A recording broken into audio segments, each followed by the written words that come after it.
Bismillahirrahmanirrahim. Welcome to Gore Publishers. We are redefining the geography of education through digital resources for conceptual learning. Dear students, my name is Asnandi and I am your computer science teacher. Students, we are studying Gore Computer Science for grade 6 and the title of unit number 8 is Entrepreneurship in Digital Age. Students, in lecture number 4, we will discuss entrepreneurial process.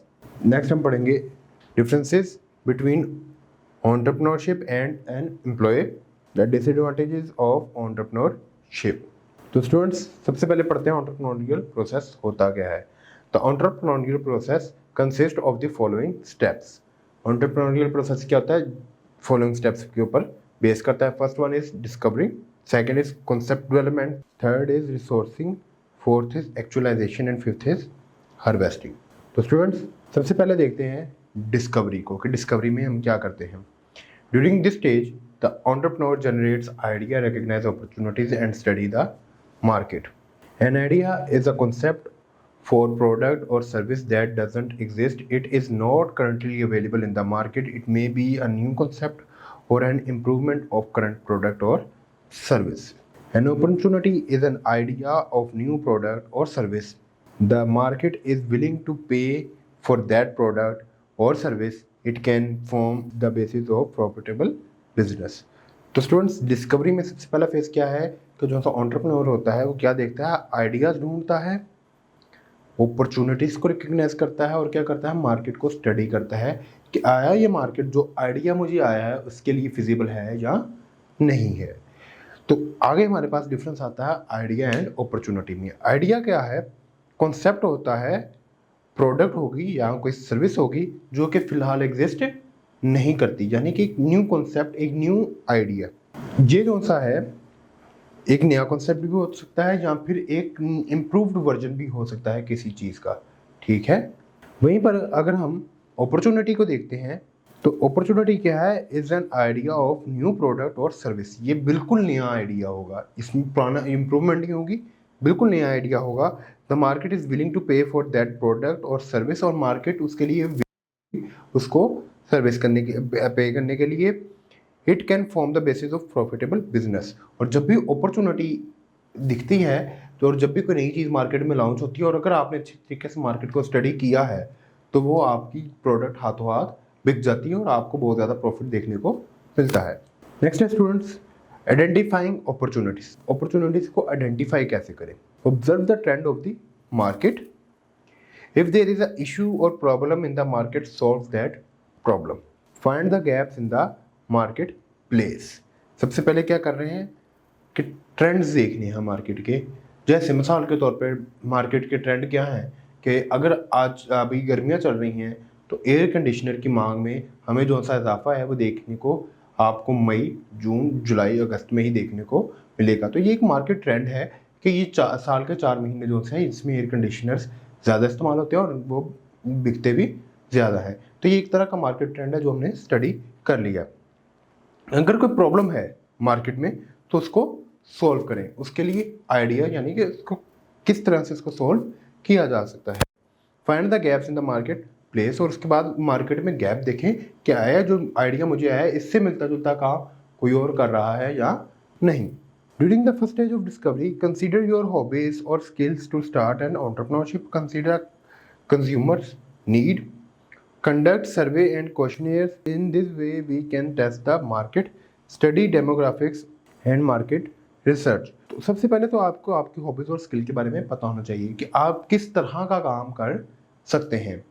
कि अगर आपको hardware के बारे में मालूमात है और आपकी हॉबीज़ भी इसी से रिलेटेड हैं कि आप चीज़ों को ठीक करते हैं, मुरम्मत करते हैं या आपको चीज़ें बनाने का शौक़ है, तो आप उससे रिलेटेड एंटरप्रेन्योरियल आइडियाज़ सोचें. उसके बाद आपने उससे रिलेटेड कंज्यूमर की नीड्स देखनी है. और उसके बाद अगर आपको दिखता है कि अम्मी मुझे अच्छी सी अपॉर्चुनिटी नज़र नहीं आ रही तो आप क्वेश्चनर तैयार कर सकते हैं, सर्विस कर सकते हैं कि इस वक्त मार्केट में किस चीज़ की ज़रूरत है. इसके अलावा आप डेमोग्राफिक्स और मार्केट रिसर्च को भी पढ़ सकते हैं.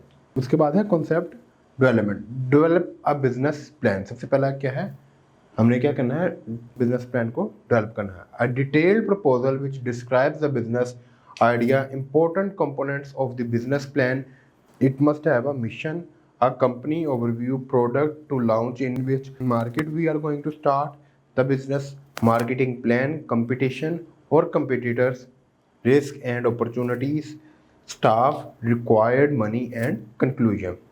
तो ये क्या है, एक डिटेल्ड प्रपोजल है। किसके लिए? जो क्या क्या चीज़ें बयान करता है? Business idea, important components, mission, next है कंपनी का ओवरव्यू, प्रोडक्ट कौन सा लॉन्च कर रहे हैं, किस मार्केट में प्रोडक्ट लॉन्च कर रहे हैं, और मार्केटिंग प्लान क्या है, यानी कि उसको किस तरह लोगों तक पहुंचाया जा सकेगा कि हम ये प्रोडक्ट डाली है। कंपटीशन एंड कंपिटिटर्स, कौन इसके बारे में पहले काम कर रहा है और किस तरह काम कर रहा है और हमारा प्रोडक्ट उनसे किस तरह डिफरेंट है या फिर हम उनको कैसे अच्छा कंपटीशन दे सकते हैं। रिस्क क्या क्या है, अपॉर्चुनिटीज़ क्या क्या है, कितना स्टाफ हमें चाहिए होगा, कितने पैसे चाहिए होंगे, और आखिर पे सारी चीज़ों को कैसे कंक्लूड किया है। नेक्स्ट है resourcing, the stage in which the entrepreneur identifies and acquires the financial, human and capital resources, mean he or she identifies investors, apply for loans, grant and assistance and hire employees। इस stage में क्या करता है एक entrepreneur? Financial, human यानी कि इंसानी, और कैपिटल रिसोर्सेज को तलाश करता है कि इन्वेस्टर से कैसे पैसे लेने हैं, कौन से लोग मुझे अपने स्टाफ में चाहिए, किस तरह के चाहिए, और मेरा कैपिटल क्या होगा, यानी कि मशीनें कौन कौन सी लगेंगी। इसका मतलब क्या है कि आपने आइडेंटिफाई करना है इन्वेस्टर को कि किस इन्वेस्टर से आपने पैसे लेने हैं, आपने लोन लेना है या आपने असिस्टेंस लेनी है या आपने एम्प्लॉयज़ हायर करने हैं। नेक्स्ट है actualisation, the stage in which the entrepreneur operates the business, he और she utilises resources to achieve the goal. Actualisation हम पढ़ रहे थे स्टूडेंट्स कि अब क्या हुआ है, बिजनेस शुरू हो चुका है, अब वो आपने जो से रिसोर्सेज ढूंढे, आपने पैसे ढूंढे, आपने इन्वेस्टर से पैसे लिए, इन्वेस्टर को ढूंढा, लोन लिया, एम्प्लॉयज़ हायर किए, स्टाफ अच्छा आपने क्रिएट किया, अब आप क्या करेंगे, उनसे काम लेना शुरू करेंगे। और काम किस लिए लेंगे? ताकि जो कि आपने गोल सोचा है आप उसको अचीव कर सकें। Harvesting, the stage in which the entrepreneur decides on business future growth, he or she consider adding more locations or providing different products or services। इसमें क्या होता है, अब आपका एक बिजनेस बन चुका है, अब आपने रन कर लिया और आप एक सस्टेनेबल स्टेज में पहुंच चुके हैं, यानी कि अब आपका रिस्क कम हो चुका है, आपको कुछ प्रॉफिट आना शुरू हो गया है। तो अब आप क्या करेंगे, आप सोचेंगे कि अब मैं इसकी फ्यूचर ग्रोथ क्या है, कि ये फ्यूचर में मैं आज से 5 साल बाद 10 साल बाद इस बिज़नेस को कहाँ पर देखता हूँ। उसके लिए आप क्या कर सकते हैं, मुख्तलिफ लोकेशंस पर उसी तरह के बिजनेस इस्टेब्लिश कर सकते हैं। Next students, difference between entrepreneur and an employee. Employee करता क्या है, वर्क फॉर अदर्स। एंटरप्रेन्योर क्या होते हैं, ऑन बिजनेस, वो क्या करते हैं, बिजनेस ऑन करते हैं। एम्प्लॉय क्या करता है, फॉलो करता है इंस्ट्रक्शंस को जो कि उसको दी जाती हैं। और एंटरप्रेन्योर्स क्या करते हैं, मेक देयर ओन प्लान, उनका अपना कुछ प्लान होता है जो खुद क्रिएट करते हैं। रूटीन जॉब्स एंटरप्रेन्योरशिप में हमें देखने को मिलती है, creative activity, earning is fixed, never negative, can be negative sometimes, usually surplus. तो एंटरप्रेन्योरशिप में हमें काफ़ी बार नुकसान देखने को मिलता है, यानी कि नेगेटिव में चली जाती है, यानी कि हमें प्रॉफिट देखने को नहीं मिलता। लेकिन जब हमें प्रॉफिट देखने को मिलता है तो बहुत ज़्यादा भी देखने को मिलता है। लेकिन सैलरी जो सी है, जैसे एम्प्लॉय की सैलरी होगी तो वो फिक्स्ड होती है। डज नॉट क्रिएट वेल्थ, दौलत क्रिएट नहीं कर सकते आप as an employee. Creates wealth, entrepreneurship से आप क्या कर सकते हैं, बहुत ज़्यादा पैसे कमा सकते हैं, आपके पास बहुत ज़्यादा दौलत आ सकती है। नेक्स्ट है डिसएडवांटेजेस ऑफ एंटरप्रेन्योरशिप। एंटरप्रेन्योरशिप के डिसएडवांटेजेस क्या हैं? First one is entrepreneurship needs the capability to handle the potential risk. Some of the disadvantages of entrepreneurship are as follows. तो हम बारी बारी से पढ़ना शुरू करते हैं। पहली है uncertain income. Entrepreneurship does not ensure a fixed and stable income like a job. The income is not guaranteed at the initial stage of the business. Job की तरह यहाँ पर कोई फिक्स सैलरी देखने को नहीं मिलती। अगर आपका बिजनेस अच्छी ग्रोथ कर रहा है, आपको प्रॉफिट आ रहा है, तो आपके पास पैसे आ रहे हैं। लेकिन अगर आपका प्रॉफिट लॉस में चल रहा है तो आपके जेब से पैसे जाएंगे, आएंगे नहीं। No fixed working hours. Apart from uncertain income, entrepreneurs do not have fixed working hours. अगर कोई इंसान जॉब कर रहा है तो उसकी 9 to 5 जॉब है, वो 9 बजे जाता है, 5 बजे आ जाता है। लेकिन एंटरप्रेन्योरशिप में हमें ये देखने को नहीं मिलता, काफ़ी बार आपको इससे ज़्यादा काम करना पड़ता है। Risk of failure, the initial stages of entrepreneur journey can be very challenging. There are risk that business strategies may not work, there may be losses in the business. ये हमने देखा कि इनिशियल स्टेजेस के ऊपर बहुत ज़्यादा challenges हमें देखने को मिलते हैं। किस तरह के चैलेंजेस? कि हमने जो सी मार्केट स्ट्रेटजी बनाई है कि हम इस स्ट्रेटजी से प्रॉफिट कमा लेंगे, वो काफ़ी हो सकता है कि जब हम इसको प्रैक्टिकली इम्प्लाई करें तो वो वर्क ना करे, तो हमें इसमें ये लॉसेस देखने को मिलते हैं अपने बिजनेस में। Lack of investors, it is very difficult to earn trust of investor and hence investors have to start the business in debt। तो इन्वेस्टर्स को तलाश करना और उनको कन्विंस करना कि हमारे बिजनेस में इन्वेस्ट करने की बहुत मुश्किल काम है, क्योंकि इन्वेस्टर्स ने आपके ऊपर भरोसा करके आपको पैसे देने हैं। तो बहुत कम इन्वेस्टर्स होते हैं जो कि इन्वेस्ट करते हैं किसी बिजनेस आइडिया में। तो फिर एंटरप्रेन्योर्स को क्या करना पड़ता है? डेट लेना पड़ता है, यानी कि कर्जा लेकर अपना बिजनेस स्टार्ट करना होता है। More stress, running a business from very beginning requires a lot of effort, and entrepreneur has to take care of finance, legal issues, sales, manpower and other things to work।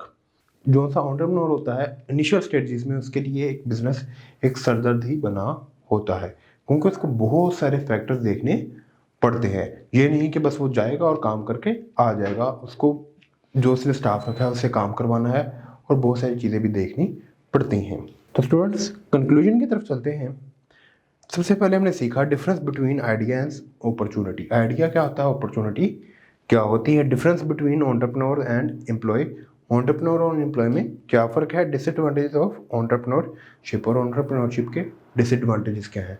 इसके अलावा students आप अपने इर्द गिर्द गौर करें कि कौन सी problem आपको देखने को मिलती है और आप उसके लिए या कौन सा आइडिया क्रिएट कर सकते हैं, और अगर आपके पास आइडिया नहीं है तो आप कौन सी अपॉर्चुनिटी देखते हैं। तो students thank you so much, I hope you have enjoyed this video lecture. We will see you in the next video, take care, अल्लाह हाफिज़।